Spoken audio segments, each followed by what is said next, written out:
Alrighty, so we're going to start our second review for the final exam, right? So the first video went over chapters 1 through 6.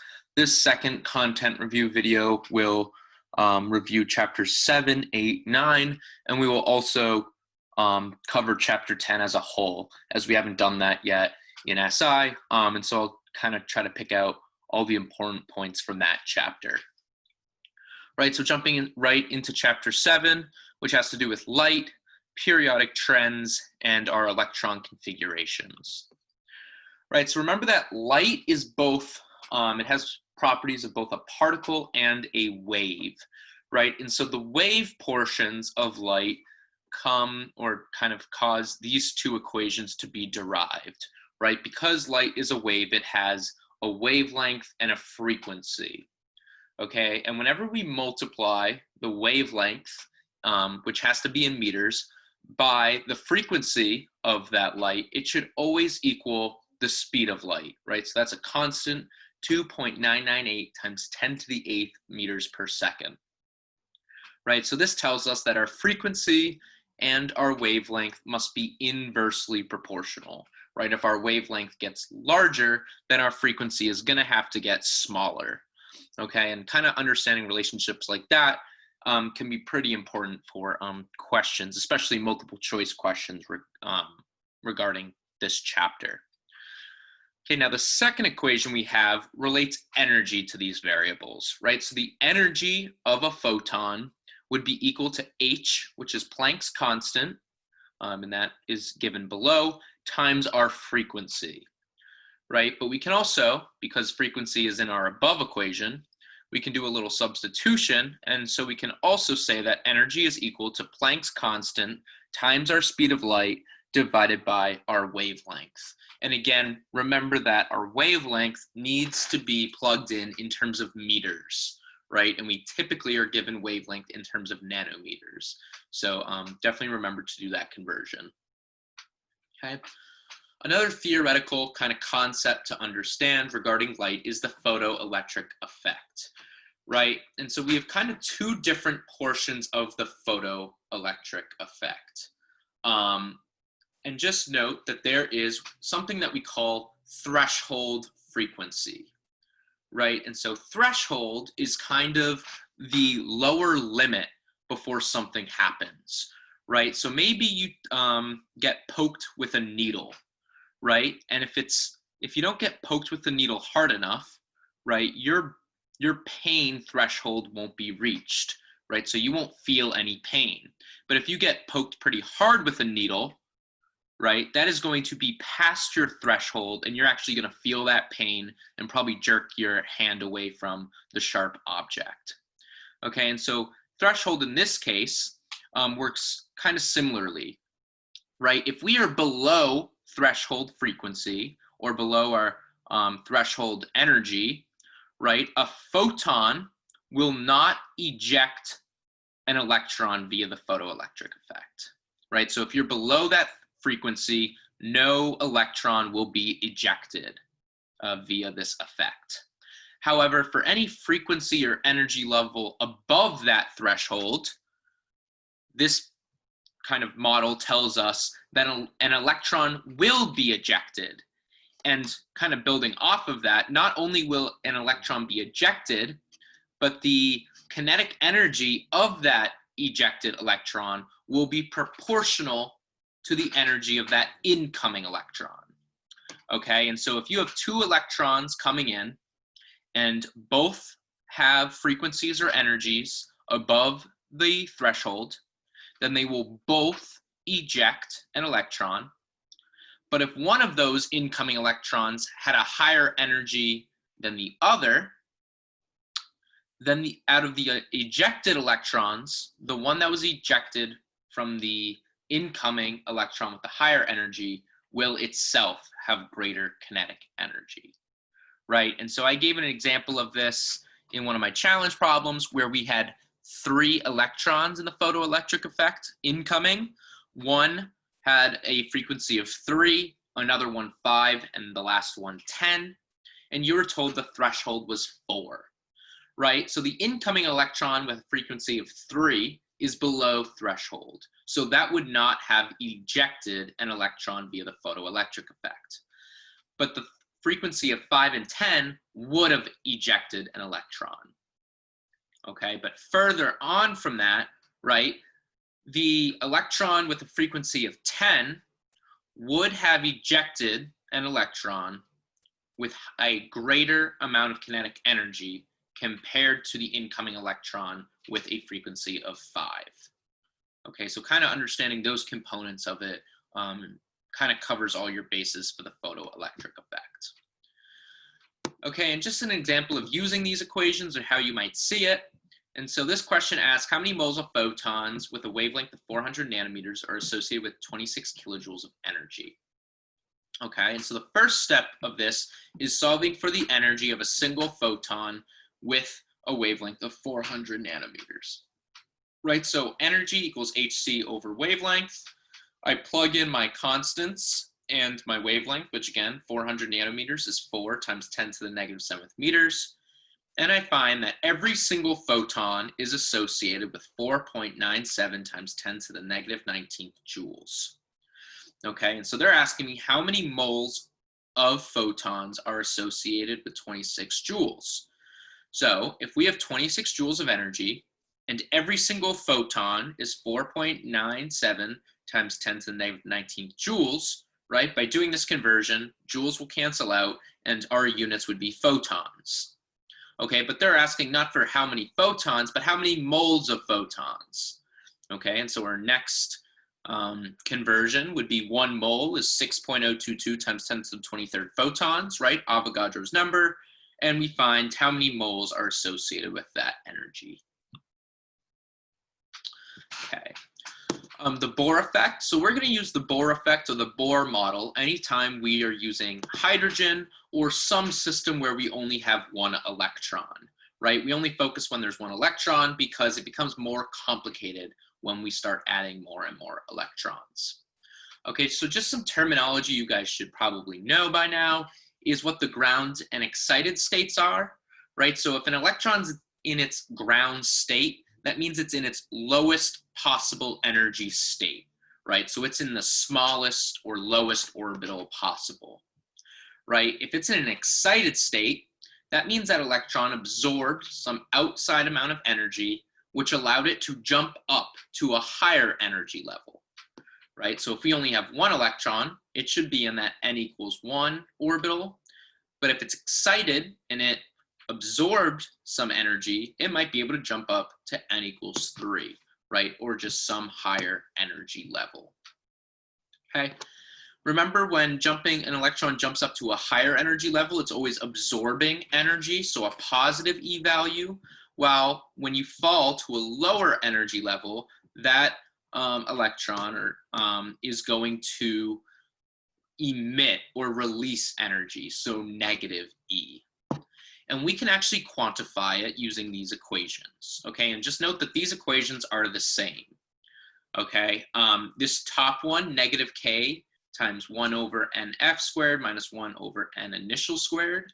I believe this will get you the correct sign every time, but the equation I use, and I think Dr. Katie uses as well, is this second one, right? So of your energy levels, you're gonna plug your lower one in first, and then your higher one in second.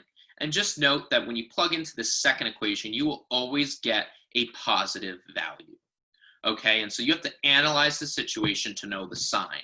So again, if you're going from a high energy level to a low, you should have a negative E value. If you go from a low energy level to a higher one, you should have a positive E value.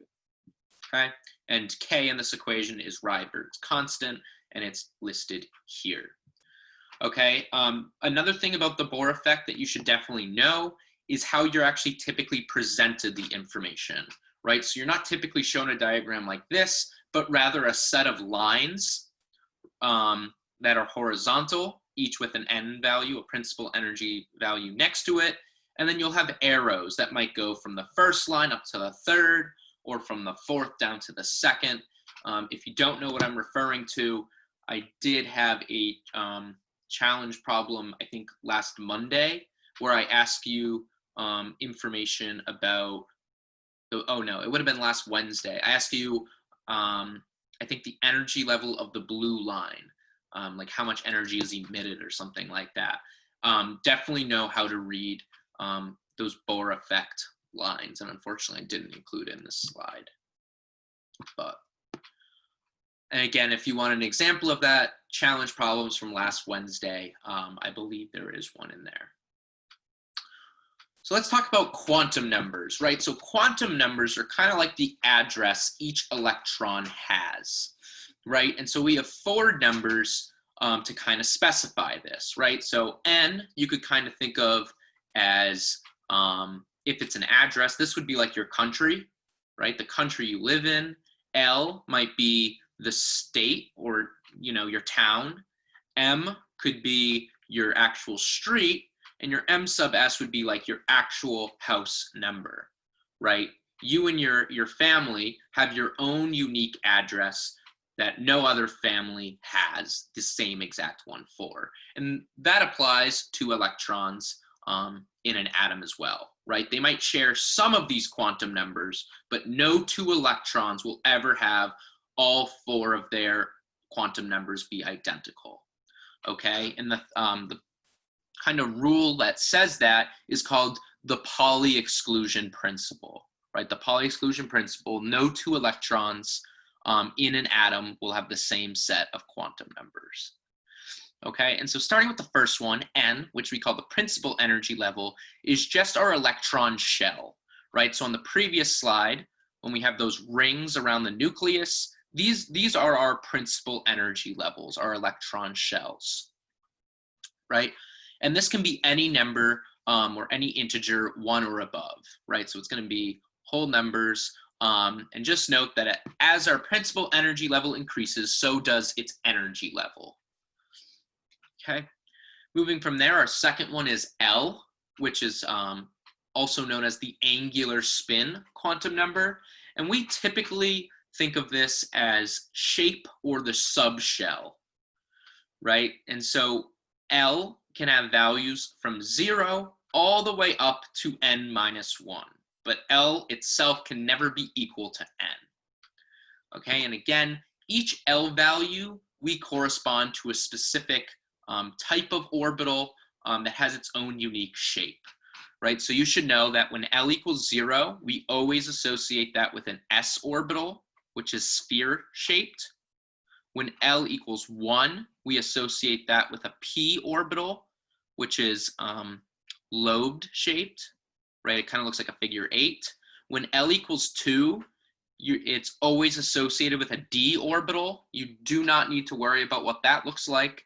And when L equals 3, we're always going to associate that with an f orbital. And again, you don't need to know what that looks like. Okay. Moving on, we have our third quantum number, also known as the magnetic quantum number sometimes. And we associate this, whenever you hear the word orbitals, they're typically referring to m sub L, this third quantum number. Okay, but another way to say orbitals, how I kind of refer to it as, is orientations, right? And the m sub L values can be equal from negative L up to positive L. Right, and so if we look at L equals 1, a p orbital, if L equals 1, m sub L can be negative 1, 0, or positive 1, which is the 3 different, that's saying that, a p orbital has 3 different orientations, right, which would be along the x, y, and z axis respectively. Okay, and then lastly, our last quantum number is our fourth quantum number, also known as our spin, or electron spin, and this is either just going to be positive 1/2 or negative 1/2. Righty. And so we'll kind of recognize these quantum numbers when we're doing our electron configuration. And I believe on the next slide, I'm going to try to explain this with an example if it's still kind of confusing to you. But our electron configuration kind of just tracks what orbitals our electrons are in.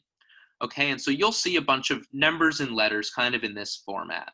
So the most simple electron configuration would be this, 1s1, which is the electron configuration of hydrogen.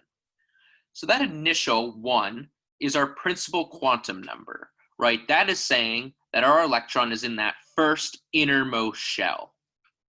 Okay, the S here is telling us that that electron not only falls within that first electron shell, but that it actually falls within an s orbital, right? Which we associate with an L value of 0. Lastly, the superscript, which here is 1, is telling us how many electrons are in that subshell, right? So there is 1 electron in the s orbital within the first overall electron shell, right? Within that first principal quantum number. Okay, something to note is electrons will always occupy lower energy levels before higher ones. Okay, and so if you ever need a way to remember the order in which electrons fill these shells, you can kind of make this chart or even print it off for your exam, right? And so how you do it is you start kind of where the arrow starts and then you follow it to know your order. So you do 1s, then you'd occupy the 2s, followed by the 2p, then the 3s, then you fill the 3p, then the 4s, then the 3d, then the 4p, then the 5s, so on and so forth, right? So if you're filling in electrons pretty far down the periodic table, using this chart can help you make sure that you're filling in the right orbitals at the right time. Okay, something to point out is we have some weird elements, right, with this lower energy orbital rule. And why I call them weird elements is they're actually not exceptions, right? They're actually following the rule that they are occupying lower energy orbitals, or at least occupying orbitals in a lower energy way. But for us, they look pretty atypical, okay? And these elements fall within group 6. So these are the elements below chromium, right, transition metals, and the elements in group 11, which is our copper, silver, and gold. Okay, and in the ground state electron configuration for these atoms, right, you're actually going to promote 1 electron from the 4s up to the 3d orbital, right? So your ground state electron configuration for a group 6 element would be 4, or let's say chromium, right, would be 4s1, 3d5.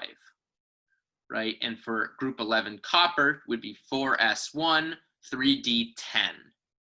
Okay, and the reason you want to promote that electron is it actually causes the d orbital to be either half full for group 6 or completely full for group 11, which is just much more stable. Okay, and then remember that sometimes we don't deal with atoms in their neutral state, we deal with ions, right? So if we have an anion, which has a negative charge, right? Whatever that charge is, we just add that number of electrons to the configuration, right? So F minus, a fluoride ion, would just have 1 extra electron in its electron configuration compared to neutral fluorine, okay? Cation, same thing, except you actually remove electrons from cations, right? Because they lost electrons.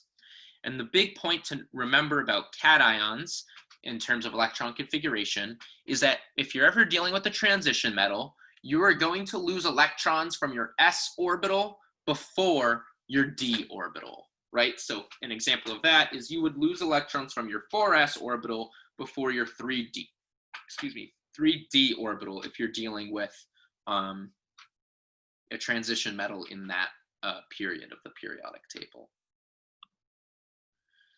Okay, and so this is the periodic table just kind of showing what orbitals are filled based on where you are on the periodic table, right? And so if you are in this 3p region, right? So this would be phosphorus and sulfur and chlorine, right? You're in this 3p block, which means if you're running the electron configuration for any of those elements, your 1s, 2s, 2p, and 3s orbitals should all be completely full, right? You get 2p, 3s orbitals all completely full, and then some of your 3p orbital will be full. If you're the noble gas, it would all be full, but right? So if you're in the 6, I don't even know what elements are down here, but if you're in the 6p block of the periodic table, right, everything that comes before it should be filled before you start filling that 6p block, right? So you can pretty quickly on the table look at a spot and you should be able to come up with the electron configuration pretty quickly, knowing what section they're associated with, what is the block that they're trying to fill, that they're a part of. Okay, and let's kind of combine for just a moment all that we've learned, and let's look at neon. Right, so neon, a noble gas, has the electron configuration 1s2, 2s2, 2p6. Okay, and if we're going to draw this extremely in a basic way, right, the centers are nucleus, and then we'd have 2 electron orbitals, and they would both be filled. Right, this inner one would have 2 electrons in it, and I'm sorry, I wrote 2 here, but the first one should have 2 electrons in it. The outer one should have 8. Right, so I wrote 2, I meant to write 8 electrons in that second. Okay, for a total of 10 electrons, which is how many electrons neutral neon would have. Okay, but let's break it up by quantum numbers, right? So neon fills our first 2 principal energy levels. So n can equal either 1 or 2 in neon. Okay, if n equals 1, right, L can only be one value, and that is 0. If L equals 0, M sub L can only be 0, and that means M sub S, as always, can just be plus or minus 1/2. Okay, and so from this stem, right, we have 2 potential electrons, right? 2 electrons, and where do they occupy? They would occupy the 1s orbital, right? With that 1 coming from our n value, and S being associated with that L value here, right? L equals 0, N equals 1. And so these quantum numbers represent the 2 electrons in this 1s orbital, which is in this inner ring. Now let's look at when n equals 2, which is the outer ring. If n equals 2, L can be either 0 or positive 1. If L is 0, M sub L can only be 0, and M sub S could be positive or negative 1/2. Okay, so again, this branch of the tree, there are 2 electrons associated with it, right? It would have, its quantum numbers would be 2, 0, 0, positive 1/2, or 2, 0, 0, negative 1/2, right? Those are the quantum numbers for the 2 electrons, and they are in the 2s orbital. Again, the 2 is associated with the n value, the s is the L value. Okay, but if n equals 2, L doesn't have to just be 0, it could also be positive 1. If L is positive 1, M sub L could be anywhere from negative 1 to positive 1, and M sub S within each of those M sub Ls could be positive or negative 1/2. And so this branch here would include 6 different electrons, right? 6 possible electrons, and they are in the 2p orbital, right? The 2 coming from the n, and the p coming from the L value of positive 1. Okay, and so in the second orbital, that outside orbital where n equals 2, which would be 2s and 2p, we have a total of 8 electrons. And again, 2 in that 1, principal energy level of 1. Okay, orbital diagrams are really just a way to visually represent electron configurations, right? So we have a rule known as Hahn's rule that says electrons will occupy all orbitals before pairing up, right? So you're going to have an electron occupy every orientation before you start having to pair up, which in this example down here, you can see in the 3d orbital. Right, in the 3d orbital of chromium 3+, we're going to have 3 electrons. And so we're going to draw one of those electrons in 3 of the orientations of the 3d orbitals, and we are going to match none of them up with one another.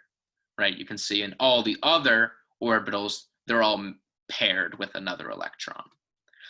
Okay, I'd say the last thing to note is that all the unpaired electrons will have parallel spin, meaning when you draw them, you should be drawing them all in the same direction. So I drew them all up, for example, here. Okay, just to finish up the chapter, so we finished with periodic trends, right? So we have 3 trends that you're expected to know. And note that these are general trends. There are exceptions to them. But on the exam, the big point is that you know the basic trend, right? And so atomic radius, this is the distance between the nucleus and the outermost occupied orbital, right? And so this is going to increase as we go left across the periodic table and down, right? And so it's not just important to know the trend, but also why. And so the radius increases as we go down the periodic table, because as we go down, we're adding extra electron orbitals, right? Extra rings around the nucleus, and each additional ring adds a bunch of distance to our atomic radius.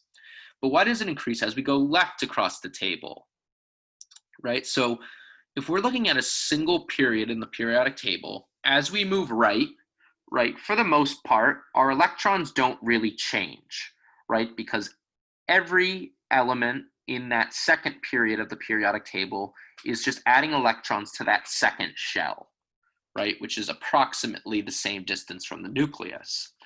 So what is changing as we go across the periodic table? Well, what is changing is our number of protons, right? And Dr. Caldwell in her lecture talked about shielding. But basically, our atomic radius as we go across the periodic table has to do with the balance of negatively charged electrons and positively charged protons in the nucleus pulling the electron rings inward.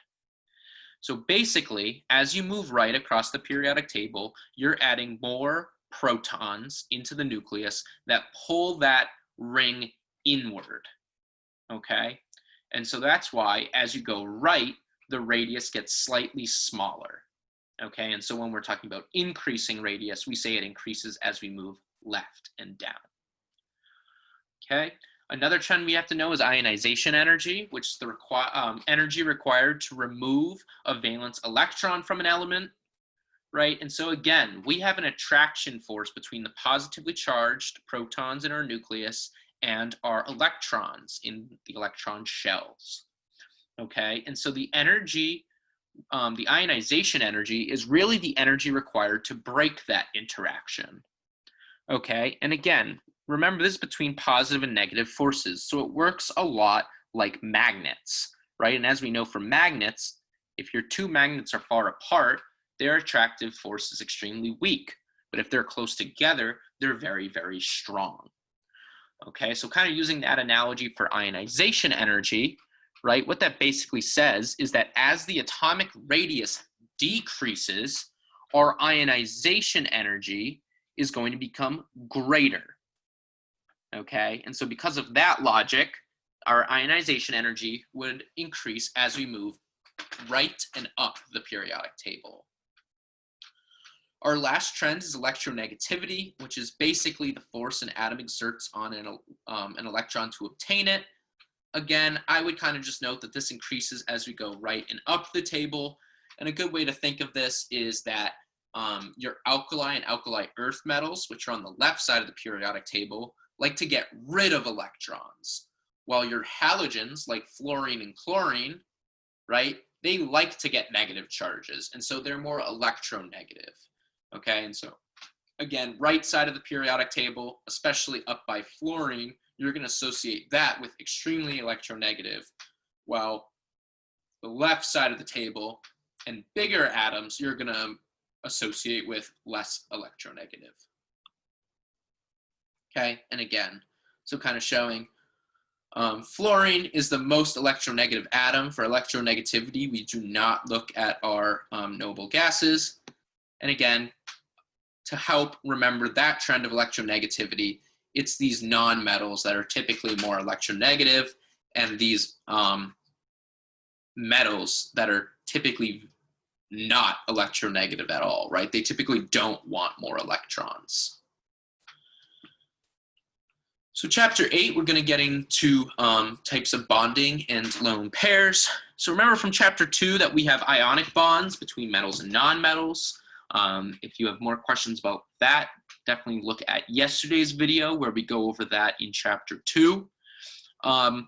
So again, ionic between metals and nonmetals, but we focus more in this chapter on covalent bonds, right? And so covalent bonds occur between nonmetals. Okay, and when we talked about it in chapter 2, we typically talk about pure covalent bonds, where the atoms in that bond or participating in that bond share electrons equally or fairly equally, right? It's never exact, but it's relatively equal. Okay, but in this chapter, we introduce polar covalent bonds. So these are still covalent bonds where the two nonmetals are sharing these electrons, but this sharing is a lot more unequal due to electronegativity differences, right? So if one of your atoms is electronegative, it is going to cause the electrons in the bond to stay around its nucleus more, okay? And so for example, in a water molecule, oxygen, which is more electronegative than hydrogen, causes the electrons to kind of circulate the oxygen more than the hydrogen. And what this causes is partial positive charges on the hydrogens, right? Because the electrons aren't really around them. And it causes partial negative charges on the oxygen because those electrons are spending more time around that. Just a general note, just remember whenever we talk about bonding, we're always talking about valence electrons or the electrons on the outermost portion of the shell. So Lewis structures, so this is a general kind of guide to make them. Again, if hopefully with practice you become a lot more familiar with Lewis structures, you might not even need to quite carry out these steps. But again, if you don't feel comfortable writing Lewis structures on your own, I would definitely recommend kind of using this to help you work your way through it. Okay, the only comment I'll kind of make about this system is they say down here, if AE, which is your electrons you have available, is less than any, your needed electrons to complete the octet, right? They say if it's less than any, place double or triple bonds. Just note in your head that each time you add a bond, it closes that, a double bond, it helps close that gap by, now I'm blanking on the number. It might help close that gap by 2 or 4. I think it closes the gap by 4 for each additional bond, but it could be 2 as well. It's one of those 2. Just can't remember off the top of my head. So kind of talking a bit about Lewis structures. So again, remember that bonds are going to be just lines connecting our atoms. Lone pairs are dots, right? Lone pairs are going to be associated with just a single element. And remember that most atoms follow the octet rule, right? So they like to have 8 electrons surrounding them. Common exceptions to this are boron, typically is content with 6. Beryllium is typically content with 4 electrons surrounding it. Hydrogen's content with 2. And remember, any atom in the 3rd period or lower actually has access to its 3d orbitals. And so those elements can have actually an expanded octet, so more than 8. So typical examples of that would be chlorine, sulfur, and phosphorus, right? They can exhibit expanded octets. In our Lewis structures, we have what we call resonance structures, which are basically drawings of multiple equally possible structures. So we most often see resonance structures with our polyatomic molecules, right? So I'm going to show a drawing of the resonance structures of phosphate on the next slide. But basically, we'll see it when we have one or a couple double bonds to an element, let's say oxygen, right? And we also have single bonds to that same element, so single bonds to oxygen. And basically, you're going to draw as many resonance structures as it requires to show every combination of those double bonds, right? So it's important to note that only electrons will move. No atoms will move in your resonance structures. And it's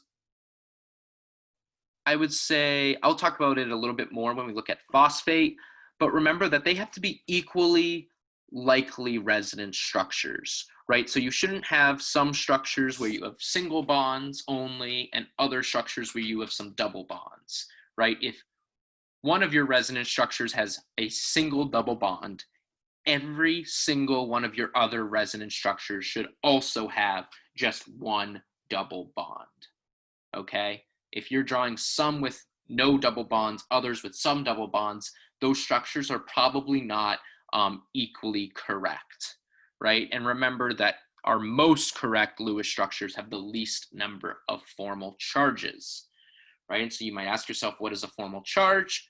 And so the formal charge on any element is going to be equal to the valence electrons that that element contributes minus the number of bonds it's a part of plus however many lone pairs electrons it has, right? And so by number of bonds, it is important to note that if it is in a double bond counts as 2 bonds, okay? 2 single bonds counts as 2 bonds, okay? A triple bond is 3 bonds, okay? So remember to count those accordingly. And when you do this math, you will get the formal charge, okay? If you're ever dealing with the Lewis structure of an ion, and I'll show you this on the next slide, right? So phosphate, for example, has a charge of -3. Just note that when you add up the formal charges in your molecule, they should add up to the charge on that ion, okay? So for phosphate, my formal charges have to add up to -3. Okay, and so here's the example of the 4 resonance structures of phosphate. So PO43 minus, okay, and this is the correct Lewis structure. And so as you can see, phosphorus is our central atom. It has a double bond to a single oxygen and then a single bond to the other 3 oxygens, okay? The oxygen that has the double bond has 2 lone pairs. The oxygens with a single bond, in order to have octet, the octet rule, has to have 3 lone pairs each. And if you were to calculate the formal charge of the central atom, phosphorus, and the oxygen with the double bonds, those formal charges would be 0. When you calculate the formal charge of the oxygens only involved in 1 bond, however, it would come out to -1 for each of them. Okay, so you have 3 charges or formal charges of -1. So -1 plus -1 plus -1 is -3, which is the charge on phosphate, right? So that makes sense. Now, how do we draw all the resonance structures for this molecule, right? So remember, in this course especially, we really only see resonance structures when we have some double bonds and some single bonds to the same atom, right? So in this case, oxygen, okay? And basically what I'm gonna do here is I'm just gonna write 4 different structures where I just draw my double bond to a different oxygen each time, right? So here I draw it up. If I look at the one below it, I draw it to the right. The next one, I draw it down. And then above it, I draw it to the left. Okay, and so in essence, all I'm doing is just changing which oxygen I draw my double bond to. Okay, and then the last thing I would note about resonance structures is how they actually exist chemically, right? If you were to look at phosphate as a molecule in real life, you would notice that the 4 bonds between oxygen and phosphorus are actually identical. And what you'd find is that all 4 of those bonds, again, between phosphorus and the oxygens, are actually a combination. They're sort of a single bond, but they're also partially a double bond. Okay, and so kind of just note that resonance structures, these aren't truly single bonds, they're not truly double bonds, they're somewhere in between. Okay, and before moving on, I just wanted to make one comment about formal charges. So structures like this can very easily appear on your exam. And as you'll notice when looking at the structure, there are no positive or -1 symbols in this question, like in this structure, sorry, right? And what that means is that there are no formal charges, right? If there was a single formal charge in this vitamin B12 molecule, you would see a positive or -1, right? See on phosphate how I had to write that -1.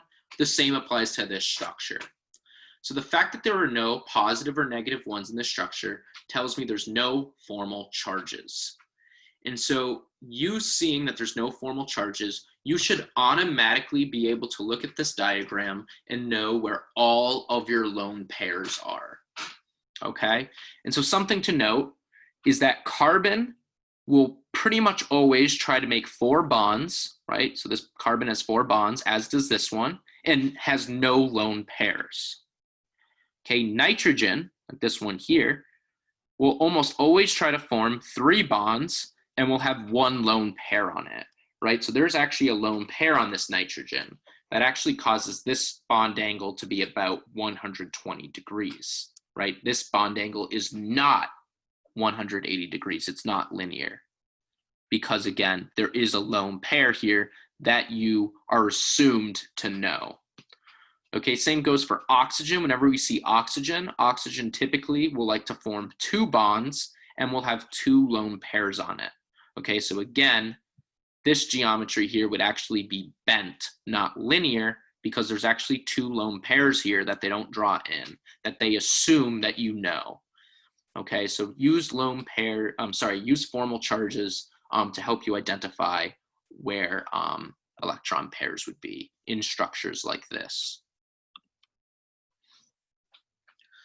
Okay, so we just kind of touched upon geometry. So remember, geometry follows the Vesper theory, which basically says that we have negative packets of energy, which are just bonds and lone pairs, and that these negative or packets of negative energy like to repel each other as far as possible.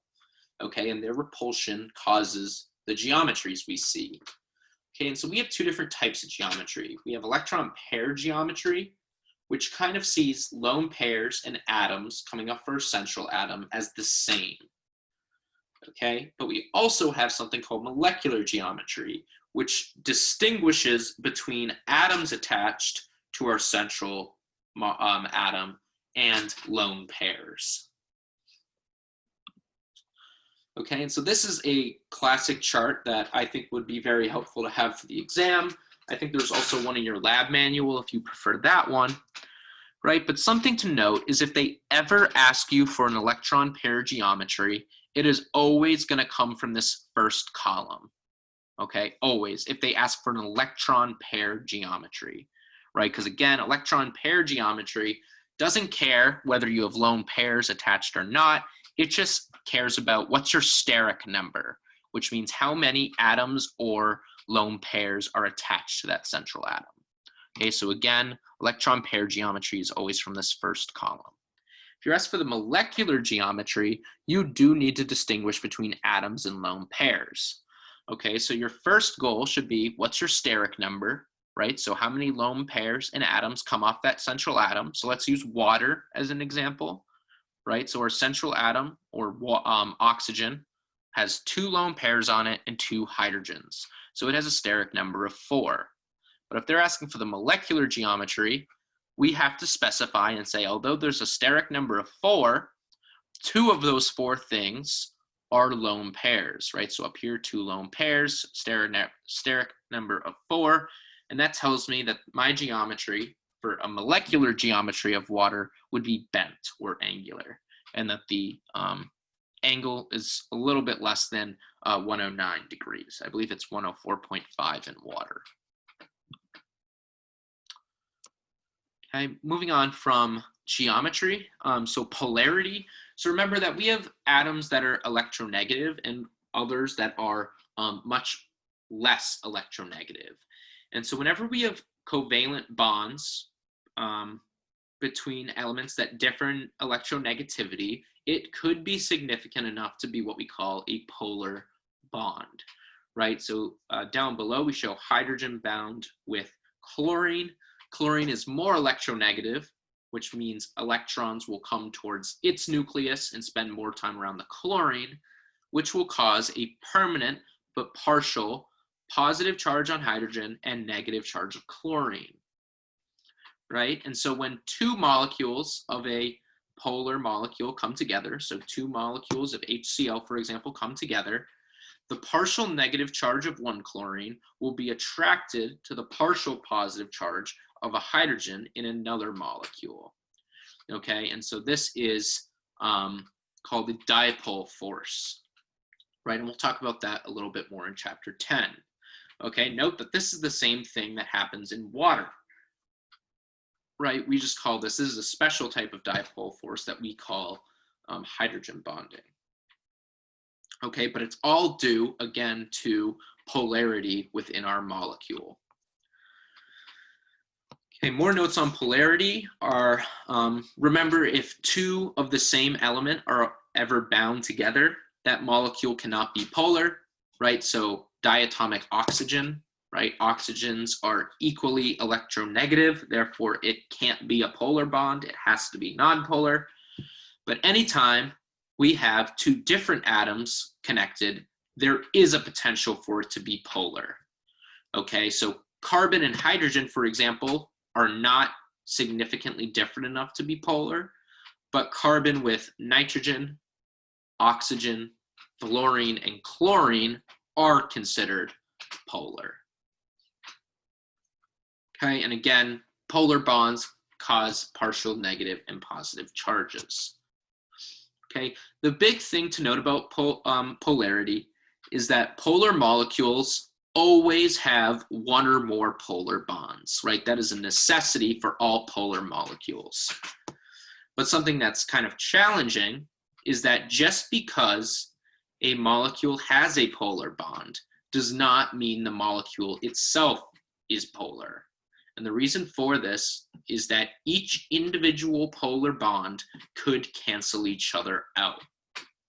Okay, and what I'd say, two good examples of this, I would say BF3 is a good example of a molecule with polar bonds, but it's not a polar molecule, right? Because of the geometry, the dipole moments, or each individual polar bond cancels each other out completely. And so BF3 is non-polar. But then you have a molecule like SCl4, whose molecular geometry is seesaw. And although some of our dipoles or polar forces in that molecule cancel out, they do not cancel out completely. And so SCl4 is a polar molecule. And again, I would encourage you guys to draw that and try to kind of be able to visualize that. Okay, jumping into chapter 9. So we're going to go over bonds, hybridization, and quickly touch on functional groups. So we have sigma bonds, which are introduced in this chapter. And sigma bonds, whenever we have a sigma bond, we're going to have electron density that is located between our nuclei, right? So we have some examples here. So these black dots are our nuclei, and you can see these are three types of sigma bonds formed. The electron density, which is the blue or red coloring, is kind of intense between the nuclei, right? That's where we're going to tend to see the electrons, okay? And if you're curious, this first one is kind of like an two s orbitals overlapping. The second one is an s and p orbital overlapping. And this third one is an end-to-end overlap of p orbitals. And the fact that it's end-to-end overlap is important for it to be a sigma bond, okay? And remember that there is one sigma bond present, whether it's a single, double, or triple bond, right? There's always one present. Now we also have pi bonds, where our electron density is not actually between our nuclei, but all around it instead. Okay, and what's really important is that these are formed by the side-to-side, which you can also see as the parallel overlap of two double-lobed orbitals, or two p orbitals. Okay, they before on exams have had you guys identify it based on a diagram like this. So I would definitely recommend at least just knowing what this would look like, because again, it has come up before. And remember that there's one pi bond in every double bond, and there's two pi bonds in every triple bond. just touching upon kind of more class or on these types of bonds a little bit more. So we also have single, double, triple bonds, right? And just remember that our single bond is our weakest and longest of these three, while the triple bond is going to be the strongest, and it's also going to be shorter, okay? And the double bond, of course, will be between those in terms of length and strength. So just keep that in the back of your head in case that ever comes up. Okay, hybridization. So we see hybridization because we want to have several orbitals of equal energy, right? And so what we're going to do is we're going to combine some of our atomic orbitals to make what we call hybrid orbitals. Okay, and so for example over here, this would show the hybridization of carbon atom in methane, CH4, right? So our central atom carbon there wants to make four identical orbitals to bond with each hydrogen, right? But in its valence electron shell, that carbon is going to have access to one s orbital and three different p orbitals, right, along each axis. Okay, and so in order to make four orbitals that are exactly the same in terms of energy, they're actually going to mix these four orbitals together and make four sp3 orbitals. Okay, so four sp3 orbitals, and these four hybrid orbitals, these four sp3 orbitals will bond with each hydrogen. Okay, and it's important to note that the hybrid orbitals we use are dependent upon bonds with other atoms, so how many atoms it's connected to, along with how many lone pairs it's connected to, right? So it depends on the steric number, right? It doesn't depend on just atoms or lone pairs, it depends on both. Okay, and so whenever you count a central atom's steric number, which again is number of atoms attached and number of lone pairs attached, right? When you look at the steric number, you can use this chart to help you know what hybridization it is, right? So if a central atom has 5 things attached to it, right, it's going to have to combine one s orbital with 3 p orbitals and 1 d orbital in order to make 5 sp3d orbitals. Okay, and so the hybridization of that central atom would just be stated as sp3d. Okay, if the central atom only has 2 things attached to it, right? 2 things attached, you're going to have to combine one s orbital and 1 p orbital to make 2 sp orbitals, and so your central atom here would be sp hybridized.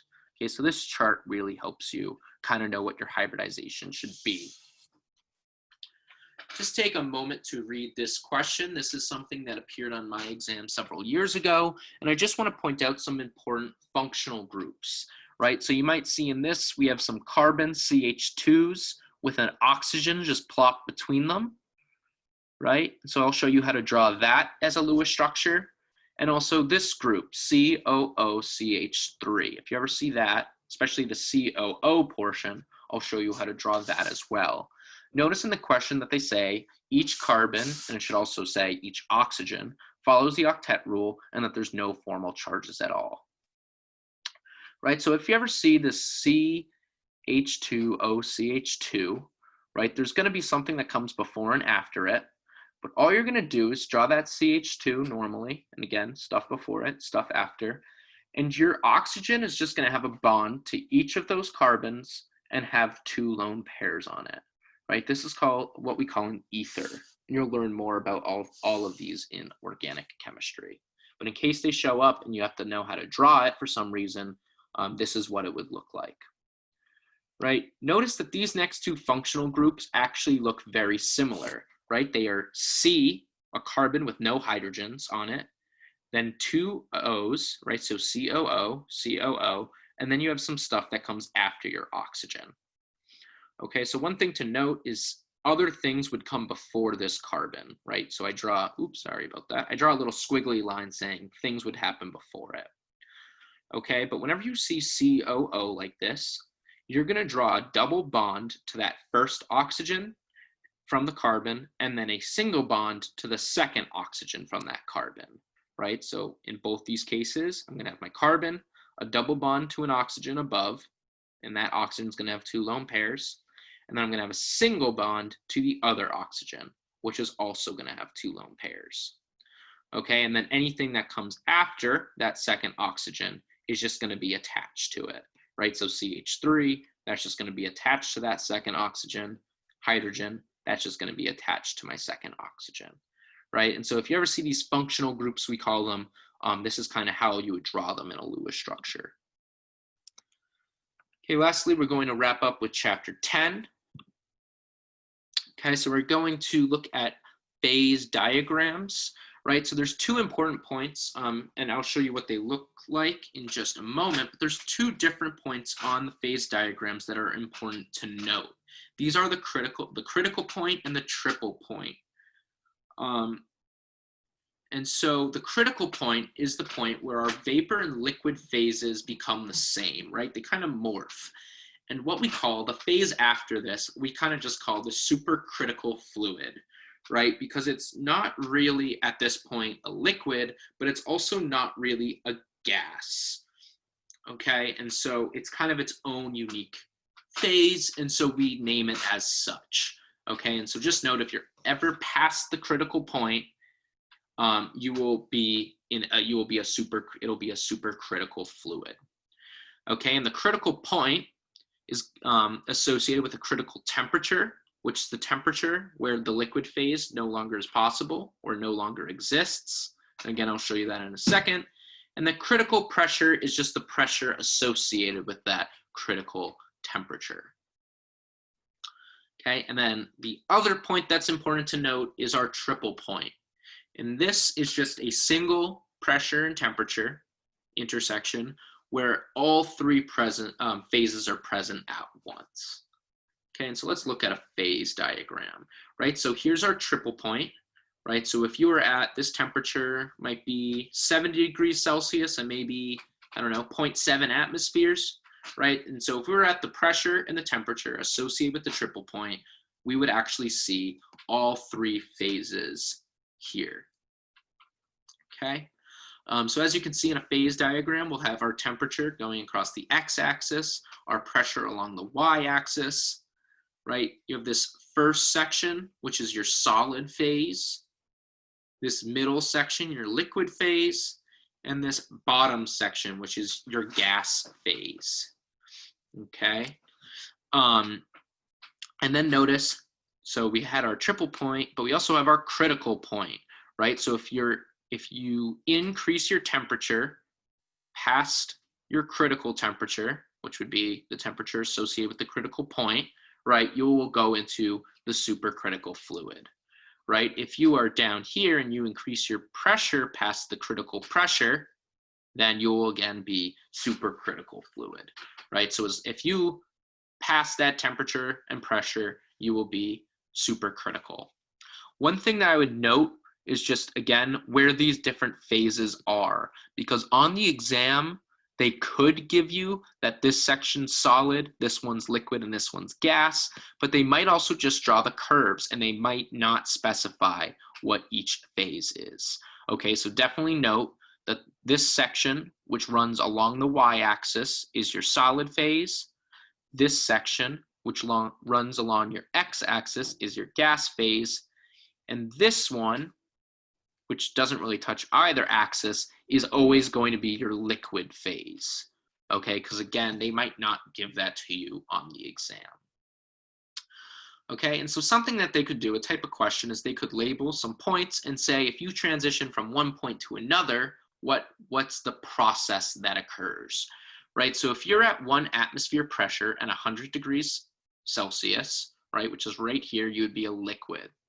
And maybe they tell you that you increase the temperature to 200 degrees Celsius, which would now be here in the gas phase. And they might say, what process was undergone, right? So you went from a liquid to a gas, and so that would be vaporization, right?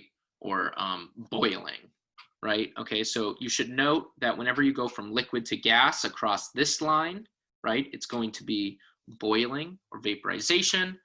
And if whenever you go the opposite way from gas to liquid, that's your condensation transition, right? From solid to liquid phase, you would have from solid to liquid is melting, and then from liquid to solid would be freezing. Okay, and then you can also cross this red line here from solid to gas or gas to solid. So sublimation is the process of going from a solid to a gas, right? So maybe you're at 0.2 atms at 10 degrees Celsius, so maybe way here, and then you heat up to 100 degrees Celsius. That would be from a solid directly to a gas, which is sublimation. Okay, you also have the process of a gas to a solid, which is deposition. Okay, that transition again, deposition, solid to gas, sublimation. Okay, and so those are definitely points you should know, because again, possible questions is they might have kind of arrows on a phase diagram and say, what type of transition is this, right? So if it is drawn from this point here over here, right, gas to solid, that's deposition. Should be very familiar doing that type of thing. Okay, phase changes. So I've covered this quite a bit in chapter 6 in the past, but decided to group it in because it's also in chapter 10, right? And so one thing to note, as I'm sure you know, is that during the actual process of a phase change, our temperature is going to stay constant, okay? And so for actual calculations, right, if we are within a phase, right, so if we are in the liquid phase or the gas phase, we're going to find our amount of heat that evolves through Q equals mc delta T. It's important to note that our specific heat capacity is typically dependent upon the state that we're in, right? So water as a liquid and water as a gas have different specific heat capacities. Okay, to calculate our heat evolved during actual phase changes, we need to use our enthalpy of fusion or vaporization. Okay, and remember that fusion is solid to liquid and vaporization is liquid to gas, right? If you're going the opposite direction, so liquid to solid, you still use your enthalpy of fusion, but it's the reverse reaction. And so you actually have to change the sign, and your enthalpy of fusion there would actually be negative. And the same goes for vaporization, right? If you're going from gas to a liquid, that's the condensation step, which is opposite in sign to enthalpy of vaporization, right? And so this is kind of just a way to show it, right? So if we have a cup of water at 60 degrees Celsius and it's being heated up, it's going to heat and be in the liquid phase up to 100 degrees Celsius, right? Then it's going to be going through the enthalpy of vaporization, where all of our liquid water is going to become gas. Once all of it is converted to gas, then the gaseous water vapor is going to heat up. Okay. So when we covered gases in chapter 5, right, you might remember in the ideal gas law, we say that we assume that there's no attraction between the gas molecules. But when we look at liquids and solids, right, because they're packed so much tighter together, we cannot ignore these intermolecular forces or these forces between particles any longer, right? And so we have to learn about 3 different types. We have dispersion or London forces, right? We have dipole forces, which we've already touched upon, and we have hydrogen bonds. So dispersion or London forces actually have several names, right? One other name for them is van der Waal forces or van der Waals. And then another name that they're sometimes called is induced dipole interactions, right? I think some organic chemistry teachers use this name. Van der Waals you'll see a lot in biology, but you'll also see London forces or London dispersion forces. Okay, and basically they are transient asymmetric distributions of electrons causing temporary partial charges. Okay, and so I liked this from Dr. Katie's slides, right? So here are 2 little atoms, right? And at any given time, just by chance, maybe all the electrons in one atom are kind of on one side of the nucleus, right, this for a very short period of time is going to cause a partial negative charge, and on the other side of the molecule is going to create a partial positive charge. Okay, but what happens is this partial positive charge in one molecule is actually going to push the electrons in a nearby molecule away, or push them towards it. Sorry, I got that mixed up, right? So we have partial negative charge here, partial positive charge on the other side of the molecule. This partial positive charge is going to be attracted to the electrons in a nearby molecule, right? So these 3 electrons will kind of come onto the right side of the molecule because they're attracted to this positive charge here, which in this nearby molecule would cause a partial negative charge on this right-hand side, and then would leave a partial positive charge on the other side of the molecule, right? So in essence, a random asymmetry of electrons causes a partial positive and negative charges in one molecule, which very briefly induces it in a nearby molecule. That's why I kind of like the term induced dipole interactions. Okay, one thing to note is of the 3 intermolecular forces we're studying, this is by far the weakest, okay? But they are present in every single molecule and atom, right? Everything shows at least a little bit of these London dispersion forces, okay? Another thing to note is that these London dispersion forces increase in strength if the atom or molecule is larger, okay? So the larger the atom or molecule, the stronger the dispersion forces. Okay, moving on. So dipole forces, remember, those are permanent partial charges that we see in polar molecules. And these dipoles are attracted to other dipoles, right? A special case of dipole interactions is hydrogen bonding. Again, it just involves hydrogen in it specifically, and it's typically between hydrogen and nitrogen, oxygen, or fluorine, right? So we can see hydrogen bonding between oxygen and hydrogen in water, right? And they're very strong because there's very big electronegativity differences in these polar bonds. And also, hydrogen is a very small atom, allowing hydrogen and oxygen to get very close together. Okay, and definitely note the order of strength, right? So London dispersion's the weakest, then dipole, right? Dipole's pretty strong, but the strongest of these 3 that we're learning about is hydrogen bonds. Okay, and then after that, our ionic and covalent bonds are stronger than all of these. Okay, and so an example might be put the following in order of lowest boiling point to highest. Okay, so boiling point in part is determined by the strength of intermolecular forces. Okay, so the stronger the intermolecular forces, the higher the boiling point. Okay, so the lowest boiling point of these 4 would be methane, right? CH4, it would show London dispersion forces, but that's all.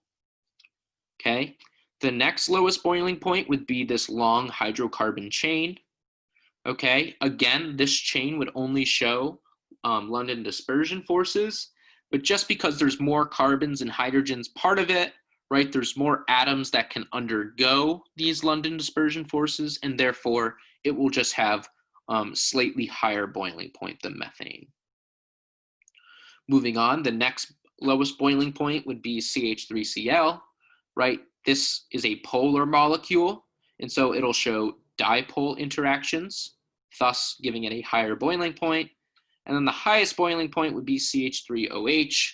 Again, it has a dipole, but specifically it's able to undergo hydrogen bonding due to this OH group at the end, and therefore it'll have the highest boiling point. Okay, I believe this is the second to last slide.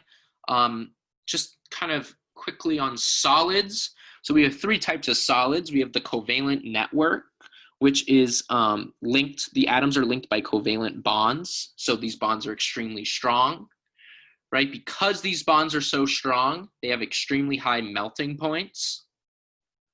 Okay. And then also note that network covalent solids are insoluble in most common solvents and are poor conductors. Okay. Ionic solids, on the other hand, are made out of cations, which are positively charged ions, and anions, negatively charged ions, right? They are in ionic bonds together. Okay, they have high melting points, which I'll get back to in a second. They are poor conductors of electricity, but they are soluble in water and polar solvents.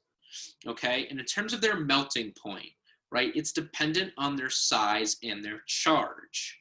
Okay, and so you should note that the melting point will increase with the higher the charge, right? So MgS, so magnesium or calcium with sulfur, right? That would be, again, MgS or CaS, should theoretically have a higher boiling point than NaCl, right? Because of the charge number. Right, so positive one charge and negative one charge theoretically won't be as strong and theoretically will have a lower boiling point than a cation with a positive 2 charge and an anion with negative 2 charge, right? So typically, the higher the charge, the higher the melting points. Okay, it's also dependent on size. Okay, so smaller molecules tend to have higher melting points, right? So potassium chloride will have a much higher boiling point than cesium iodide, right? CSI. Because again, the molecules are just smaller. And like, again, these are positive, negative charged ions, so they're almost like magnets. And so if the size of the ions are big, right, just like magnets, they're not going to be as strong because they're far apart. If the ions are small, right, they're like magnets that are really close together, and so they're a lot harder to pull apart, which means they're a lot harder to melt or boil. Lastly, we have metallic compounds. So these are actually metals that are loosely associated with electrons, right? And these electrons just freely move between the atoms. You should note that these conduct electricity and heat very well. They also have ductility and malleability, right? So you can bend them and kind of influence their shape, especially compared to the other two types of solids. And lastly, they're insoluble in common solvents.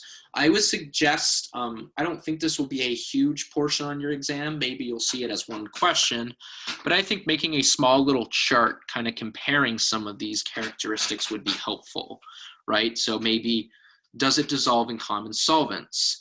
Is it a conductor? You know, having certain things, and you can kind of just look and see, based on which type of solid it is, what its properties are. Okay, lastly, the last slide of notes that I have is every single liquid in a closed container will have some amount of vapor pressure, right? And this amount of vapor pressure is dependent on temperature and what the gas actually is, right? What the compound is, but it is actually independent of volume in the container. Okay, something to note there. Just a random bullet point on boiling point. Right, so note that the boiling point is actually the temperature in which the vapor pressure of a gas is equal to the atmospheric pressure, right? So at where we are, right, we assume atmospheric pressure is 1 atm. And so that means, because the boiling point of water is 100 degrees Celsius, that means that at 100 degrees Celsius, the vapor pressure above water is 1 atmosphere, right? It's equal to atmospheric pressure. And lastly, there's this equation that was given at the end of the final lecture, right? And basically, this just compares 2 different pressures and 2 different temperatures. And here's the R value. You could just have to plug in temperatures and pressures in this R constant to get your enthalpy of vaporization, HVAP. But the other thing that I want to just point out is that this actually creates a linear model if you graph it, right? So if on the y-axis, they graph the natural log of P, and the x-axis is 1 divided by T, right? The slope would actually be equal to H of vaporization divided by R. Okay, and so if they tell you about the slope, you can actually, if they tell you about the slope, you can actually solve for heat of vaporization or your enthalpy of vaporization. Just keep that in mind. But again, in a question like that, they would have to tell you that you graph the natural log of P and 1 over temperature, and they would say some value is the slope, what is heat of vaporization? And you would just have to realize that H of vaporization divided by R is equal to your slope. Okay, that is all I have in terms of content review. Again, best of luck studying. If any questions arose, hopefully you wrote them down, and feel free to come. We will have an SI session tomorrow night at 7 p.m. So Wednesday, 7 p.m., normal SI link and password. And again, please come with questions. I'll have these slides, all these slides in order to reference, but nothing unique will be prepared for tomorrow night's session. All right, best of luck studying, everyone.